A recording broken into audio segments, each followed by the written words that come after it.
In the shadows of a fragile ceasefire, a darker question is beginning to echo across the Middle East.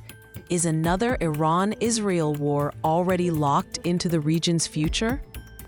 As uranium stockpiles vanish from view and missile factories roar back to life, warnings grow louder that June's 12-day conflict may have been only the opening act.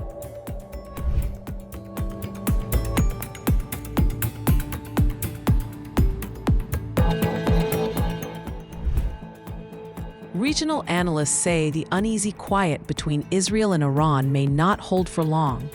According to a detailed report published by the New York Times on November 9th, another war between the two longtime rivals is viewed by many in the Middle East as only a matter of time. Despite the blistering 12-day conflict in June that Washington and Tel Aviv had initially framed as a decisive blow against Iran's nuclear capabilities. The latest assessments challenge that narrative. Officials and researchers quoted by the paper argue that the summer strikes inflicted less damage on Iran's nuclear infrastructure than first claimed, and that both sides appear to be preparing for the possibility of another confrontation. One core uncertainty concerns Iran's enriched uranium stockpile. The report notes that Tehran holds enough highly enriched uranium for 11 nuclear weapons. Where exactly that stockpile now sits remains disputed, with Iranian officials insisting the material is buried beneath rubble, while Israeli officials believe it was quietly relocated before the strikes. Beyond the unresolved question of the stockpile, the political climate has further darkened.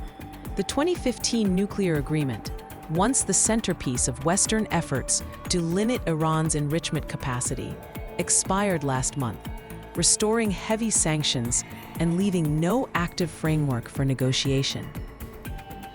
The United States and Iran had held several rounds of indirect talks earlier in the year, but those efforts collapsed once Washington joined Israel's bombing campaign in June. Compounding tensions is Iran's ongoing construction of a new enrichment facility, widely known as Pickaxe Mountain, which Tehran has refused to open to international inspectors.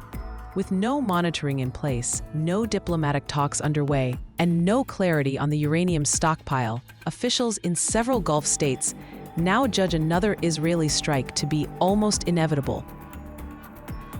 Ali Vaez, Iran project director at the International Crisis Group, told The Times that Tehran has sharply accelerated missile production in anticipation of another round. Vaez added that Israel sees its own June offensive as incomplete and is preparing accordingly, although no evidence suggests an attack is imminent. Iran's supreme leader, Ayatollah Ali Khamenei, has shown little indication that diplomacy could resume, setting conditions that Washington is unlikely to accept. The Americans sometimes say they would like to cooperate with Iran. Cooperation with Iran is not possible as long as the U.S. continues to support the accursed Zionist regime. Inside Iran's leadership, Vaez said there is a divide.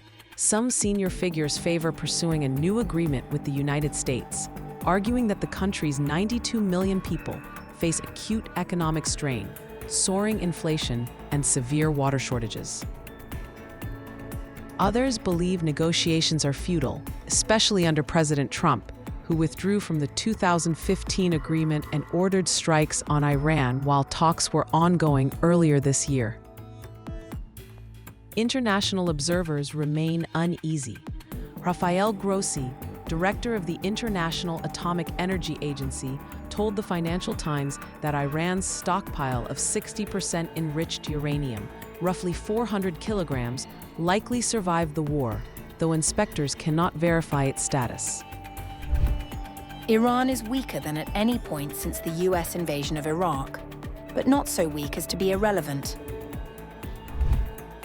Across the Gulf, states such as Saudi Arabia, Egypt, and the United Arab Emirates are balancing two urgent priorities: preventing a wider regional war and maintaining pragmatic ties with Iran, whose network of allied militias still holds the capacity to spread instability. The result is a volatile stalemate, one in which diplomacy is stalled, mistrust is entrenched, and another clash looms uncomfortably on the horizon.